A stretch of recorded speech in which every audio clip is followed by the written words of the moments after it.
What's happening? I'm sick.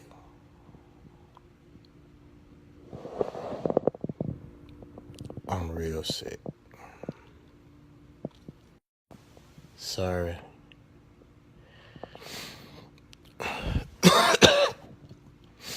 So not only do I have this little bug everybody has, I have bronchitis too. So, but guess what I get to do all day? I look at Cartoon Network all day. I get to watch cartoons. Yeah. So I want to answer some of y'all questions. I'm gonna take this time to, since I'm sick in the bed, I'm gonna do extra Facebook Live post, and I look like a superhero who's been defeated, who's trying to get back in training so he can get out there and defeat the bad guy at the end of the movie, don't Oh, I got a big long beard, so I'm smarter than everybody. I must come back. I must come back. Remember when Superman got defeated, he had to go back to the little farm and shit, get his damn get himself back together. Hey, I do want to tell y'all something though, real quick.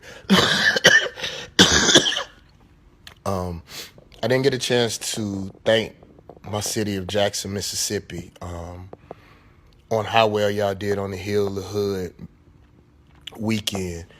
Like it really was one of the crowning moments of my philanthropy. You know, with the exception of what Heal the Hood did. You know, along with Radio One in Atlanta for Katrina.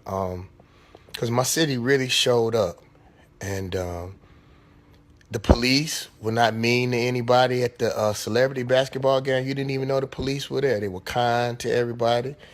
Didn't nobody get in the fight. Like, it wasn't no posturing.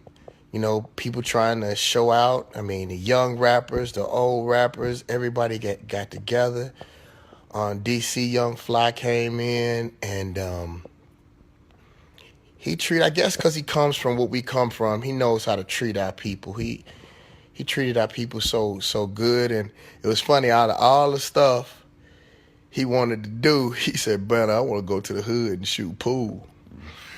And it was amazing, man. We took him to the M Bar, and he loved and hugged on everybody, and he treated the kids well. James Fortune came in, connected the Christian community up. So it was just like a little bit of everybody. Some NBA basketball players came in. Um, all of the rappers that could play ball played. Uh, Key did his things. He's the main man on the promotions. Dollar Black really impressed me, man. He came in, did his thing. My little brother Savvy was supposed to be ill in college in basketball, but he ended up hurting his knees and having to have surgery. So to see him out there playing, it was real dope, real dope. Mike came out with his kids. I was able to see his kids, and I had really been worried about him after he had got shot up. So to see, Mike out there with his children and him all healthy, it was awesome. So, I just like to thank everybody, man. The Boys and Girls Club. It was just the whole situation was so dope, man. Of course, Twa, my team, everybody. I really wish everybody would have been able to see, Mississippi come together. People came from as far as New York, LA. A girl drove in. Well, this is funny. I got to say this, though. At our black tie event, it was more people who had came in from out of town than it was in the city. So that was impressive within itself. A young lady drove from Oklahoma City. Philly came. Some people from Philly came through. New York, Houston. It was really. And I'd like to thank all the owners of Johnny T's for allowing us to use their establishment. It was so beautiful, man. So again, Mississippi, thank you. All of the staff, Jasmine, Andre, Sabrina, Brookhaven, Mississippi came out big time. So thank you guys. I love y'all. I really thank y'all. But so, what's up? I'm talking to y'all. What you want to know?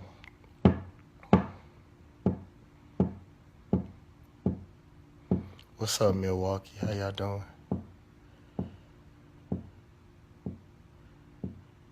Burlington, North Carolina. Oh, yo, and I just got back from Jacksonville. Jacksonville, y'all didn't know I was this sick.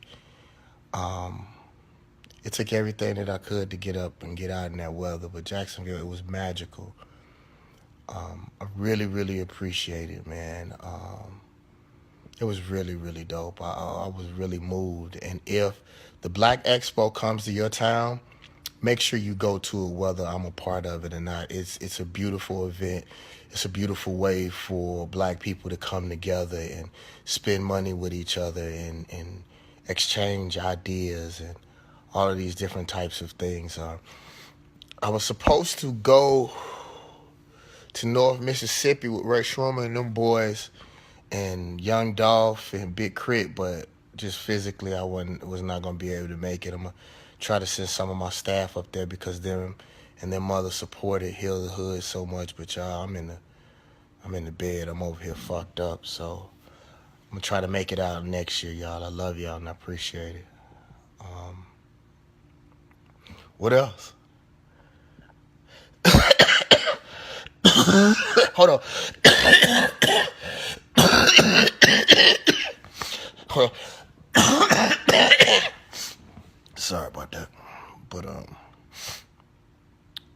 I am I'm on Dr. Sebe's fast up until the middle of January. So I'm at home fasting and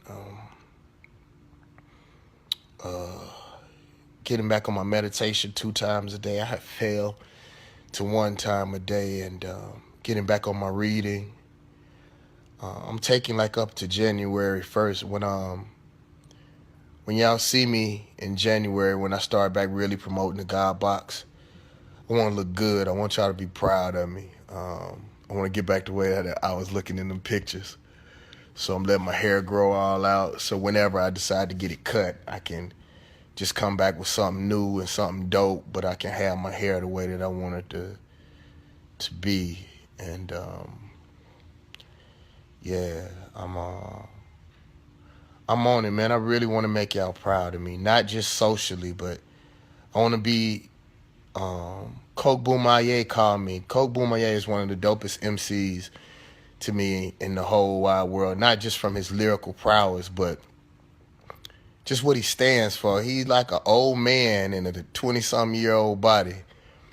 He called me and he said, Banner, man, you got to make sure that you keep yourself tight. He said, because people not only look to you from a mental perspective, but you climbing up all the mountains, man, you changed people's lives. He said, bro, you can't fall off physically because you a lot of people's hope. And although I had got sick, that was the reason why I had gained all that weight. At that time, I had gotten the walking pneumonia. He was right. Like, you got to keep yourself all the way, like, it's just like a pyramid. You got to get the base and the top of the pyramid straight. You just can't be right at the bottom and the top is falling off. So just trying to keep it all together, um, you know. But what's up? I'm looking at y'all. Call you. Ain't nobody asking no questions. I'm about to go to sleep. This medicine starting to kick in. So, you know.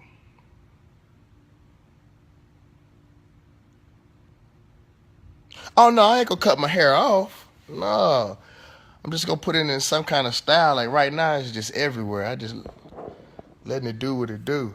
I love my motherfucking hair. I'm gonna try to keep I'm gonna try to keep this shit till it fall off. You know, unless I get a whole lot of money to do something.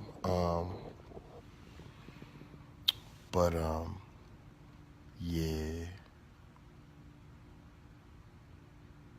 Yeah, Jacqueline Thomas, I did that. Um, I did that about 2 nights ago, and I sipped on it all night. And they said that they didn't want it to get too hot because it would kill the probiotics. So I just warmed it up and sipped on that all night.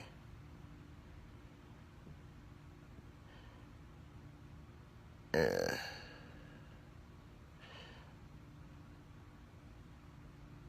Mr. Bridges, my contact info is on all of my social media outlets, and Jasmine, who runs my company, she's very anal about that. So it's not like a fake ass email where people don't um, comment back. It just need to be about some real business. You know what I'm saying? Jasmine always answers all the emails back. So, if you hit her about some business and it ain't no bullshit, she get right back at you.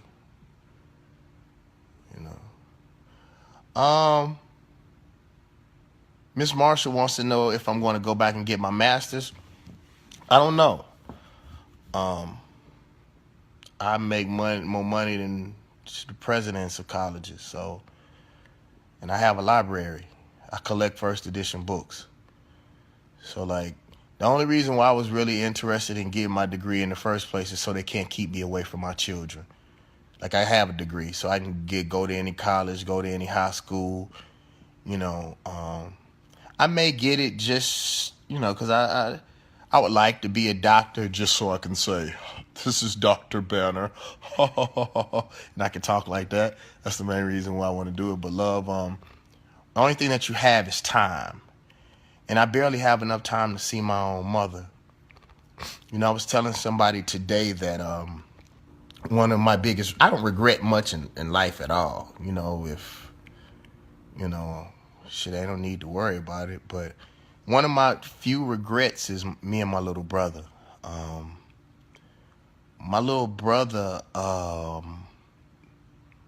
that was a Uzi, sir. It wasn't an AK-47. That was a Uzi. Um, he was talking about the gun that I used to carry around that T.I. was talking about. That was a Uzi. That was my first gun. But time is the thing that I don't have. I was always hustling to make a better way for my family. And I realized through all this hustling that, like, I don't even know my little brother. Like, when he was old enough for us to become friends, I went off to college. Then from college, I went to grad school. From grad school, I went to New York homeless. And then I ended up sleeping on Wendy Day's floor and then getting a deal with Penalty. Then that fell out. Then I went home, opened up a record company. Record company became, it started moving. Then I opened up a small distribution company. And started selling CDs online when a lot of black folks didn't even know that the internet existed. And I opened up a studio inside of my van. Then I moved off to Atlanta, started hustling in Atlanta, and then got popping through, Bone Crusher. Bone Crusher introduced me to T.I., all those types of things. And then I got the record deal and looked up, my brother was a grown man. So, like, now I try to look at time. Like I was telling a young lady, I had one of the most spiritual things to happen. I was in Jacksonville, I knew I was going to come back and go on my fast, and a young lady just asked me, am I vegan? I'm what I want to be when I feel like it. I try not to eat that much meat. I don't think I'd be raw vegan again. I was raw vegan for like 6 months. If anything, I would stay close to vegetarian, teetering on vegan sometimes. It just depends where I'm at in my life. The thing that I tell people is that I know what's right and wrong now. Right or wrong, I'm sorry. And so when I do what I do, I give you an example, I knew I was about to stop eating meat for a long time to go on this fast. So last night I had me about 4 pieces of chicken and it was awesome. It was awesome. I know that wasn't good for me, but guess what?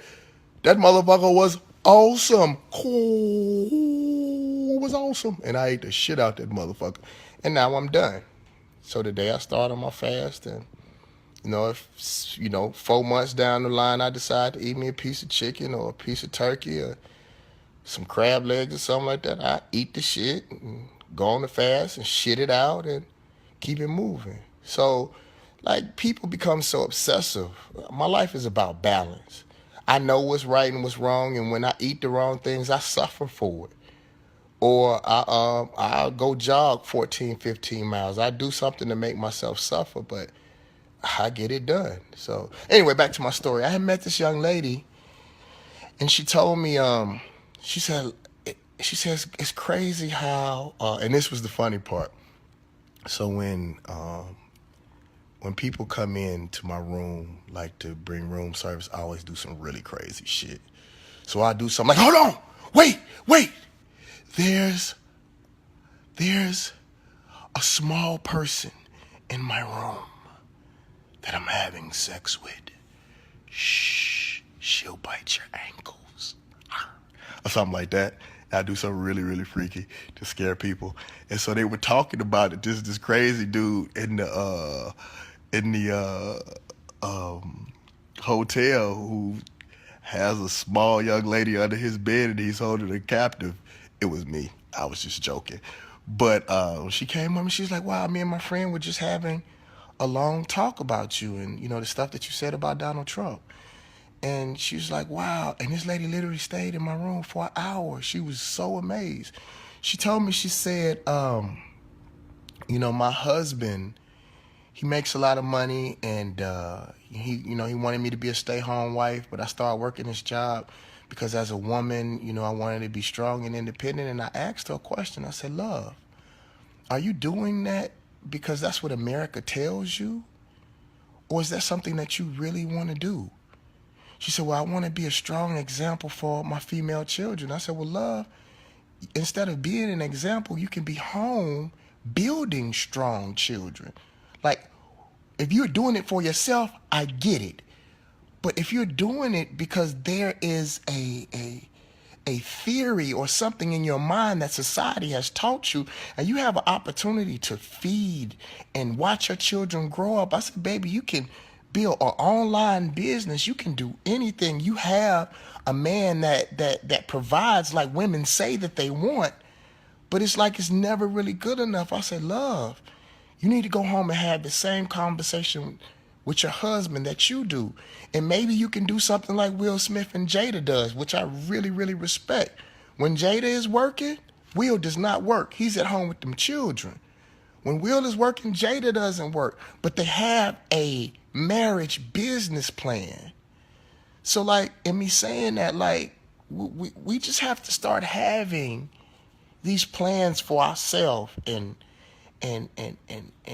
create success for us.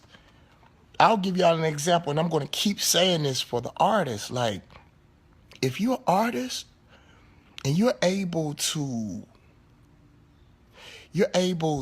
sustain you and your family every month, you don't have to sell no fucking million records. Fuck that. That's society standards. If you're able to be free and be your own boss and take care of your family, you are fucking winning.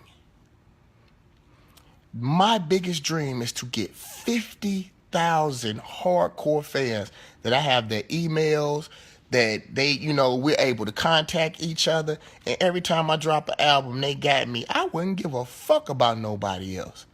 I don't even know if I would market to other people anymore. Because you have these fly-by-night fans or these fly-by-night people who they're really controlled by these white-owned companies. And like, I give you an example. You have people now who we are more interested in their lifestyle than we are the quality of their music.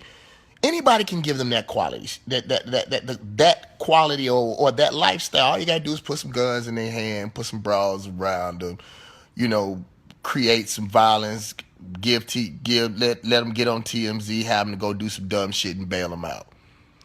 The thing is that we have to get to the point where we control or have a plan for ourselves, our families, and our culture. Just think about it. That's just something for y'all to think about. Next question. I got a little bit off on that one. The God box. I'm gonna make the final decision while I'm in meditation and while I'm fasting on when the God box. I want to tell y'all a secret, okay? And I usually keep my personal shit to myself, but I have to admit something to y'all about the God Box. Um, I had started having separation anxiety about the God Box. Um, it is such a fucking amazing album to me. I guess it's sort of how people feel when they're sending their children off to college, because I know that it's not an environment right now for great music. You know, especially when you don't have certain things around to support your child. So, yeah, the stuff was going on with the law stuff, and people weren't turning in their contracts, but I could have took those songs off and still put it out. Um, this record is an example of my transformation and all of the stuff that I've been through. So I just always wanted to make sure that I could give it all that it possibly could. Because once I put it out, I can't add no more songs. I can't protect it. I can't do all of those things. And so it took me a minute to get over that. So I don't know by the first when I'm gonna drop the God Box. It's gonna be at the beginning of next year though. It will be. I made up my mind to let it go. I ain't add no more songs. CeeLo got on it for me. Black Thought from the Roots got on it for me, and I just sort of closed it out from that point. Tricky 45 from the crib from Jackson, he dropped a ill hook. Oh, it's funny that happened. The guy that just called me was the guy that did the art for the God Box. I wonder why when people see that I'm on Facebook Live, they call me. Oh man, I just see you on Facebook. Well, why would you call me and interrupt my post then, dog? Just asking. How many songs did I record for? I don't really know, bro. I don't really record like that. I do records and I do records, and the ones that stick, and the ones that don't.